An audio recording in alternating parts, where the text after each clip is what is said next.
Welcome back, listeners, to That's a Good Card. Today, y'all will have the challenge of getting me to say, that's a good card. While y'all will be doing the convincing, I'll be playing the devil's advocate. And stay tuned for some laughs in our closing segment. That's a good card, question mark? Also, now's a good time to remind you to hit that subscribe button if you're listening to us on YouTube. And please leave a comment below with your suggestion for our next card. Today's card was suggested by somebody I played against in Fishbowl 4. Shout out Sergio, who crushed me in the second round of Fishbowl and went on to place 6th at the tournament.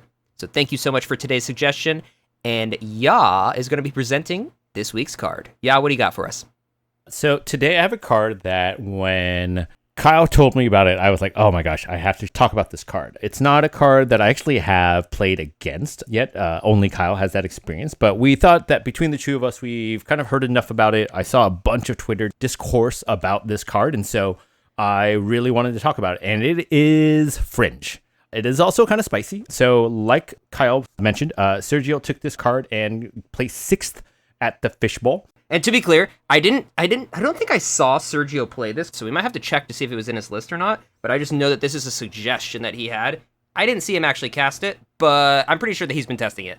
And we wanted to shout him out since he did do well and he made a suggestion, so congrats on 6th place. Heck yeah. I did see that this was on one other deck on CEDH Analytics, and it's in a Yuriko list. And so this really fits what you and I kind of like about Magic and CEDH cards is these fringe cards that are kind of doing some things. And so the card is Rhystic Tutor.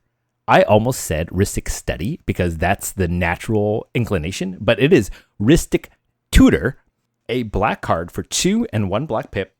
It's a sorcery that says, unless any player pays 2, search your library for a card. Put that card into your hand, then shuffle your library. The flavor text says, any lock can be undone, any secret revealed. So, this card, not gonna lie, when you first read it, not that great. At least that was my impression when I first read this. I was like, what? Yeah. Let's all be honest. Let's just get it out of the way. Yeah. Yeah, and that's why it surprised me when Sergio recommended it. I don't think he was playing it. He might have been. I went to try to check his deck list, and it's not up on Moxfield right now, or at least the link from EDH Top 16 didn't put it. So I don't think he was running it there, but I know that this is a card that many ROGs have been considering / testing outside of the tournament setting. And I think the reason why we're not seeing it so much is because everyone has the exact same reaction that you just did.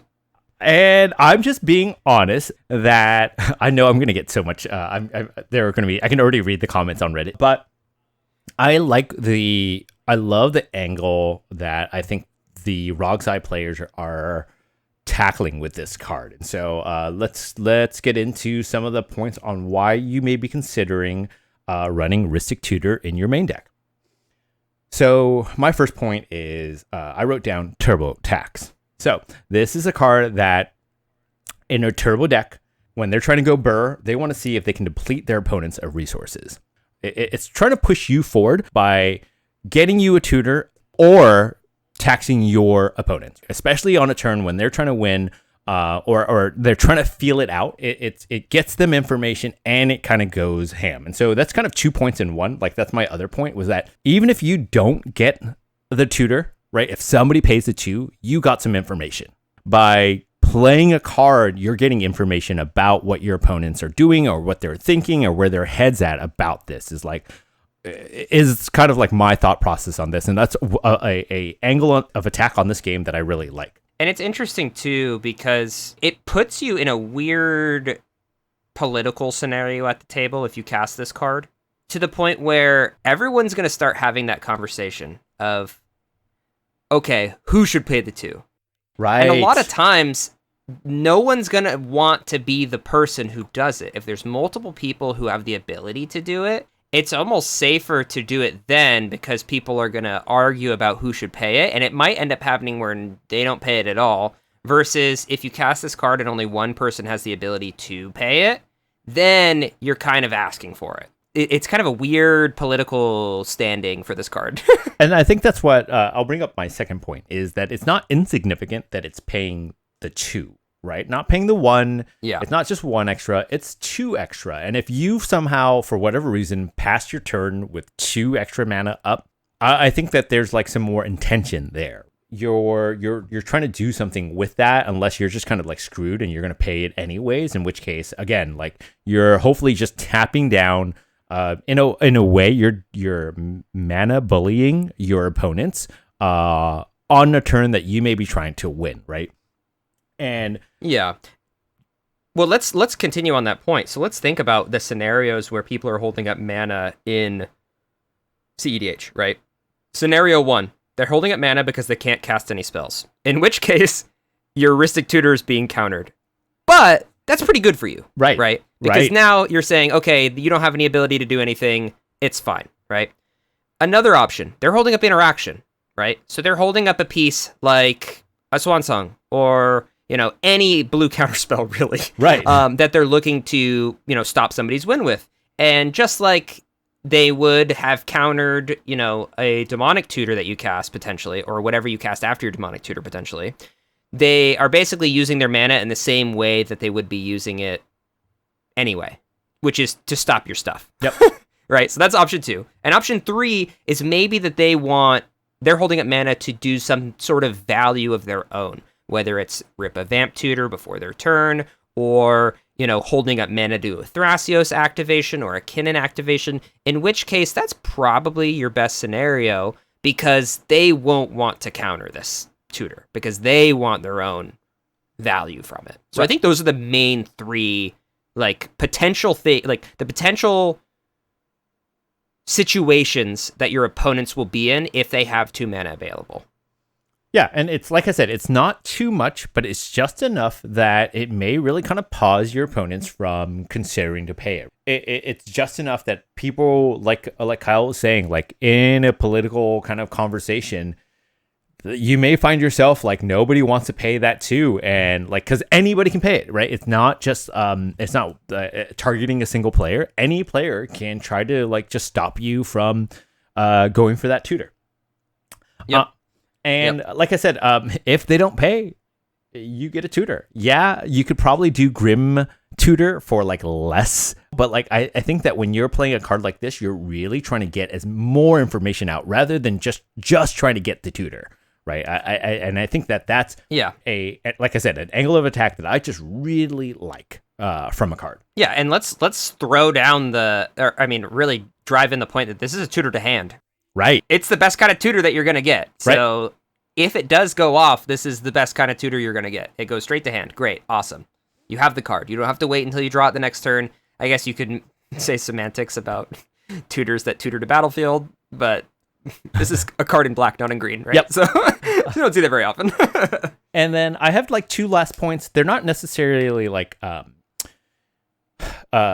super positives, but these are things I think are also worth considering and things that I thought about when I was kind of looking over this card and starting to goldfish this card is you want this card in a deck like Rogsai, right? In a deck that's going to be able to present win after win, right? That's the thing about Rogsai that I think we're seeing right now in this turbo summer is that turn 1, I'm going to try to win. Oh, you stopped me. All right, turn 2, I'm going to try to win. Okay, you stopped me again. Turn 3, I'm going to try to win again. Can you stop me a 3rd time in a row, right? And in a card like this, some decks will see this and go, that's a bad card, right? Like, it's not going to do enough. But in a deck like Rogsai, it is doing a lot, right? It's getting information. It's giving you information about when is your window to go for this thing. And especially in like a Chew Rogsai pod, which we're seeing more and more now. Yes, I'm so glad you brought that up. I think that this is such a good card when you're playing against other turbo lists, right? Because those turbo lists aren't going to be able to freaking pay. They're not going to want to. They're not going to want to, they right? won't want to. No, they got stuffed on their turn, so it's like F that. No turbo player is ever going to pay for this, right? So if your pod is Rogsai, Corvold, dude, this card is the nuts. Going to it's town. So good. And then that kind of brings me into my very last point. As we're talking about like the decks that you're gonna see, there is something that I read on Reddit when I was kind of looking up this card a little bit as well. Is like you also have to know where you're playing this card into, right? If you're going into a tournament where most lists are pretty compact and you're looking for spice and for something that's going to throw people for a loop, they're not going to know how to talk about it. This is a great card for a tournament EDH, right?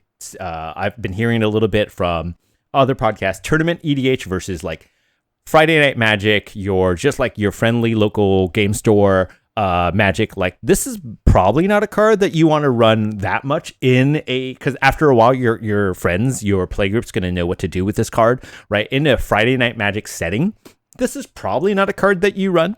But in a tournament, I think this is just spicy enough where everybody's just really unsure and not trusting of the person next to them.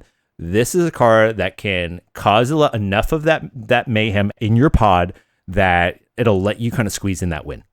Yeah, I love it. I love this. I agree with that statement. I think that this card is better, much better in a tournament setting where you know you're going to play against a lot of turbo lists than if you're just hitting up the friends at the LGS to be like, hey guys, you want to squat out and play some CEDH tonight? Like, that's a very different scenario because those decks, yes, they're CEDH, but at the same time, they might not be tournament high tier lists. Yep. Is how I'll describe it, which is totally fine. And let me be clear, I love that because I think that it gives you great practice for wide tournament settings where, like, early rounds, you're going to be playing in some random stuff. There's random. Always, every CEDH tournament I've ever been in, there's always been some degenerate high power stuff that's just like super fringe, but you have to learn how to play against those decks. You have to beat those decks to get wins so that you can win in the tournament. Yep. So I think that this card does really well in tournaments. Well, maybe back up. Pause. This card maybe will do better in tournaments than in casual CEDH settings. Yep. That's my statement. Well, since we touched on it, Kyle, what other things should people consider in terms of not putting this card in their deck? Yeah. All right. Let's talk downsides of this card, and they should be pretty easy. So there's a reason that the occurrences on this is like 0.0001% of decks. So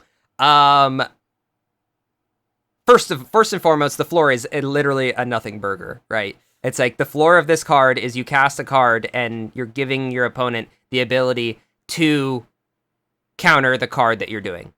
So the nothing burger, well, quote unquote, nothing burger. Let's just say it's a burger with just a bun. There's no meat in it, no nothing else. Because really, yeah, okay, sure. You made one person. Maybe you're on a diet. You made one. You're on a diet. You made one person pay 2 mana. Whoop-de-doo. You paid 3 mana to make somebody pay 2.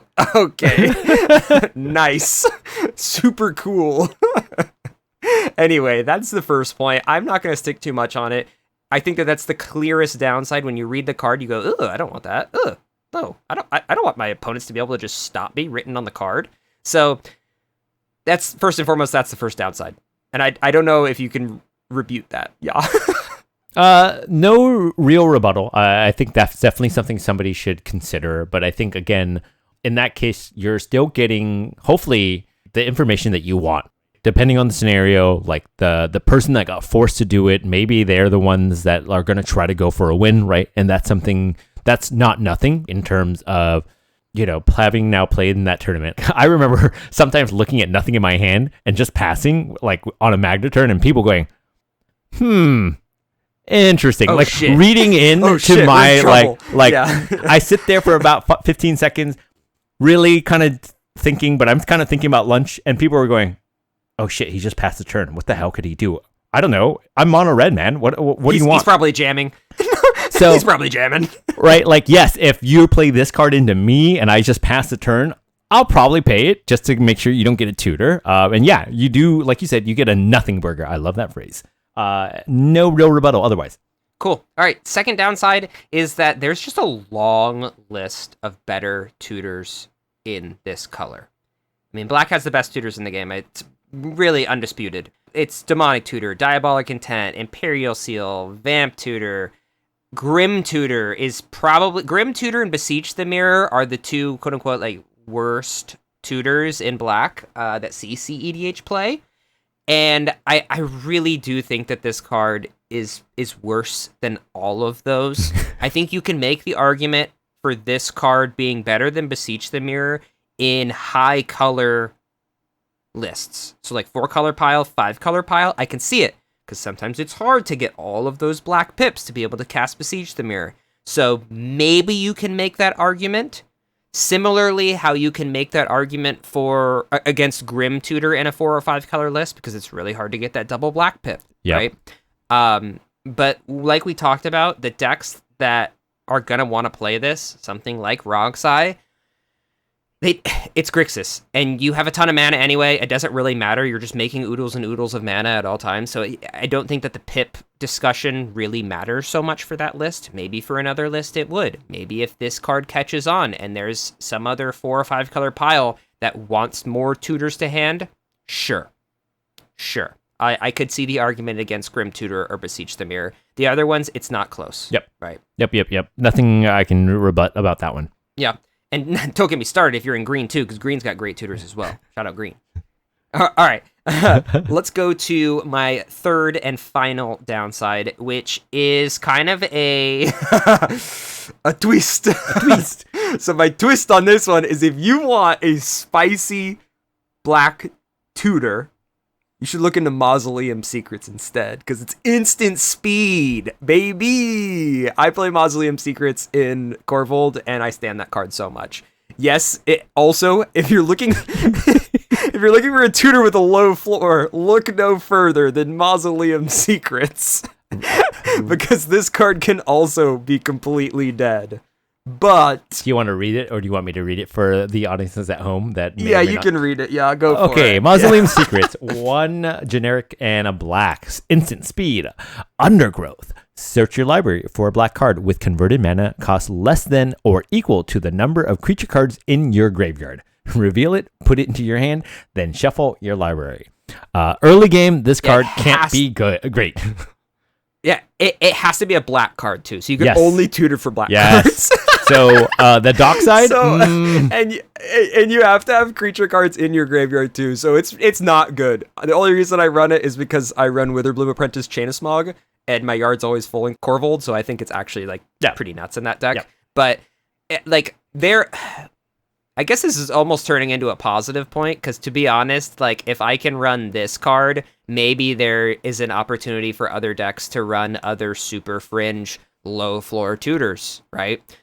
Notably, Mausoleum Secrets, I play Slaughter Pact, so it's super nice because it's never really dead, because I can always grab a Slaughter Pact, which is a black card, mana cost 0, so even if I have no creatures in my yard, I can go get Slaughter Pact, which is cool. You just said something that made me think, for Corvold, this card is, I'm now talking about Rhystic Tutor, not Mausoleum Secrets, which we'll talk about some other time. I think that in a deck like Corvold, in your deck especially, because you still run Defense Grid, right? Yeah, of course. I think because this is a sorcery, on your turn, if you have a Defense Grid out, now you're kind of double taxing somebody. And so again, it really kind of, it depends on the makeup of your deck and how you're trying to defend your turn, right? But if you're, again, trying to win and you play this card out, you can almost kind of force somebody to have to interact here in the way that they can by taxing them further. And if that happens to be the blue player with some looking to,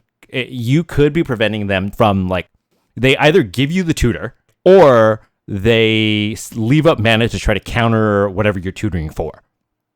Right? But either way, you get a lot of information. Yeah, that's fair. All right, that's my last point, really. I think that this is a pretty straightforward list of downsides. I tip my hat to anyone who will test this card and see how often that it gets, people pay for it, right? Because I've seen the discourse as well, whether it's on Reddit or Twitter about this card, of people being like, nobody ever pays for this, or people being like, oh, everybody always pays for this. So I think it really just depends. It's really high risk, really high reward.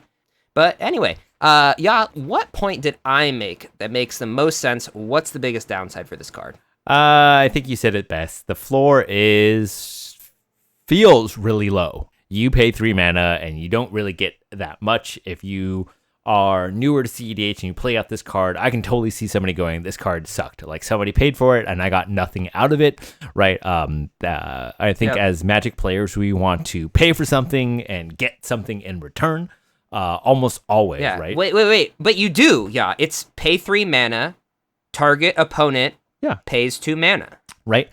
I'm saying that for a lot of folks that is going to feel like a huge downside, but I think that there's a lot to be said about that like low of a downside. I think for folks like the Cabal Roguesai players, like they're not just kind of slamming this card out there, right? This is I would like to think, and people are either going to flame me or they're not. Like this is a fairly high like skill card. I don't know if I'm good enough to kind of run this. Like the timing is like I think really important on this card, right? And like the knowing when to slam this card out versus not is kind of really important, I think. Yeah. Do you know that meme that's like, and maybe I'll put it up on the screen. Do you know the meme where it's like low IQ on the left and then like a bell curve and then like super high IQ on the right? Yeah. I think that this card, like exactly. The low IQ and the super high IQ are like Rhystic Tutor is good. And then like everybody in the middle of the bell curve, like all the normal people are like, this card is bad.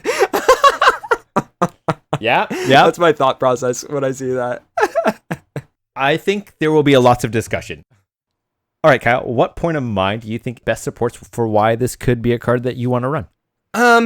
I like your point about us moving towards a faster meta now. We're finally out of mid-range hell, and I think that if you're playing a Roguesai list, knowing that you're going to be having mirror matches against other Roguesais or other turbo lists, whether it's like turbo Mardu deck or a Corvold or just any other turbo list, like I think that this card becomes immensely better, and I like it as a tech against...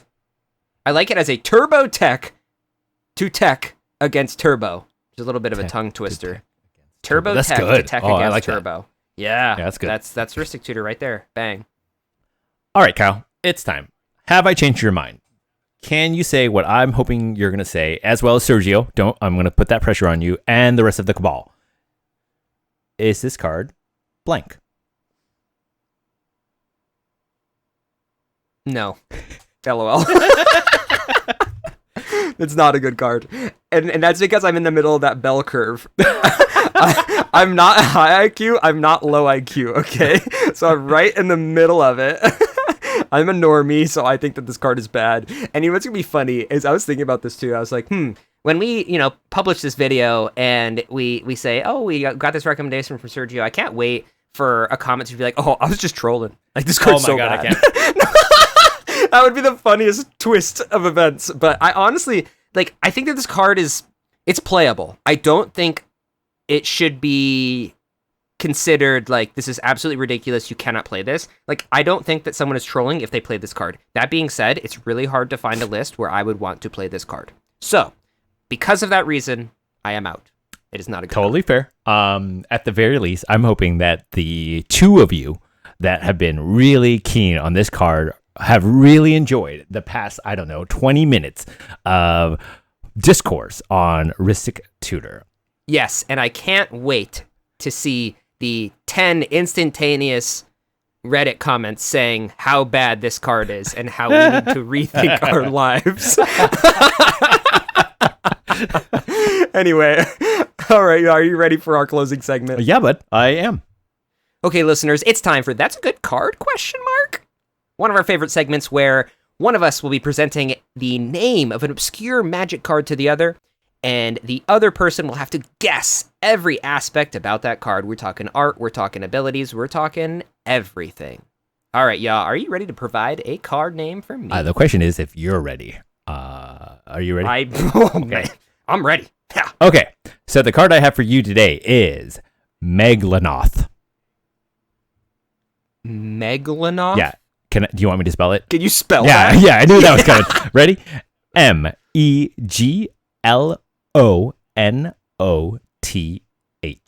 Megalanoth.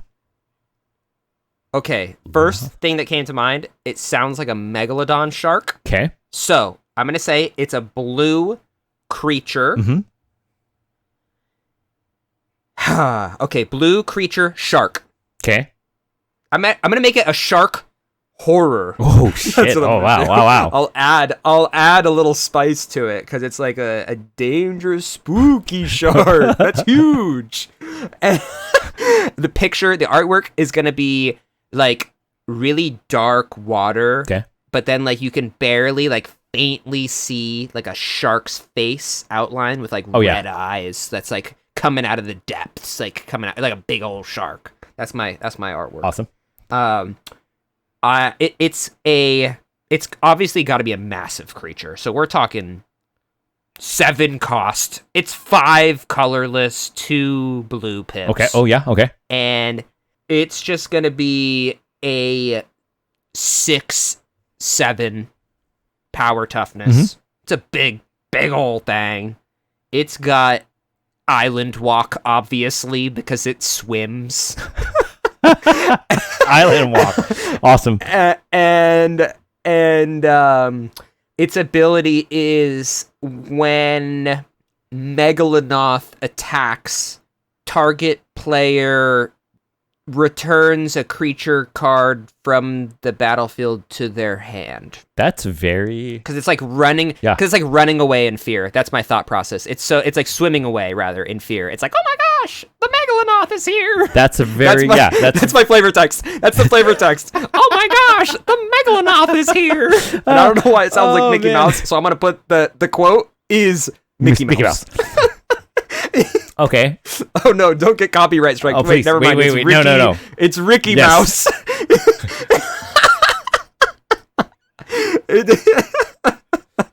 All right, y'all. What is this card? All right, buddy. You were fairly close with the 6/7 power. Okay, so Megalodon. It is 3 generic and Naya. Red, green, and white. Creature beast. It's not a shark horror. Nope. It is a creature beast. It is 6/6. So you weren't far off. It's a 6 for That's 6/6. Big. Right? It big has thing. vigilance and trample. And it says, as it should. whenever Megalodon blocks a creature, Megalodon deals damage to that creature's controller equal to Megalodon's power. Damn. And then the flavor text. When the shards merged, Mayel found herself the general of Naya's mightiest army. And then it's like, I'm not gonna lie, it looks like a beetle or owl beast with like horns rampaging through a forest. And it's got like hooves, but it also looks like it's attached to tortoise's like leg. I'm gonna send it to you and... Oh my gosh, wait, I'm looking at it now. It looks like the guys from Ice Age. That's what it looks like, the rhinos from Ice Age. Oh, I see the sloth. Yeah. Dude, that's crazy. Wow. All right, that was a good card. I saw it and I was really hoping it was a giant shark, but, it's okay. I can't wait to see Kyle's All right, y'all, version. thank you so much for... Yeah, Kyle's version, the artwork's going to go crazy. All right, y'all, thank you so much for listening to our podcast today. Please check the link in the description below for all of our links to our social media, as well as everywhere else we host the podcast, whether you're listening on YouTube, Spotify, or Apple Podcasts. Thank you so much for listening today, and don't forget to leave a comment below with your suggestion for our next card. Thank you so much, and we will see you next Monday. We appreciate you. Bye.